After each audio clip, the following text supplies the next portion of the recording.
రెండవది స్ఫటికలింగం నిర్గుణ స్వరూపం. స్ఫటికలింగం దగ్గరికి వెళ్ళి కూర్చుని దానికి జరుగుతున్నటువంటి అర్చన చూసినా, దానికి జరుగుతున్న అభిషేకం చూసినా అసలు పరబ్రహ్మము యొక్క స్వరూపము అవగతమవుతుంది అన్నారు. ఎందుచేత స్ఫటికలింగమునకు ఉన్న రంగు ఇది అని అడిగారు అనుకోండి, అసలు స్ఫటికానికి ఈ రంగు ఉంటుందని చెప్పడం కష్టం. అది తెల్లగా ఉంటుంది.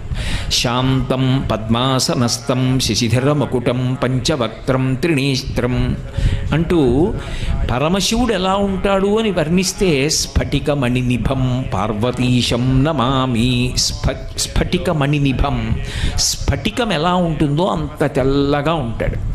ఇప్పుడు స్ఫటికలింగం తెల్లగా ఉన్నదాని దగ్గరికి తీసుకెళ్ళి మీరు ఒక ఎర్ర పువ్వు ఇలా ఉంచారనుకోండి, స్ఫటికలింగం అంతా కూడా ఎర్రగా అవుతుంది. ఇప్పుడు ఎందుకు ఎర్రగా అయింది? దాని ముందుకు ఒక ఎర్రటి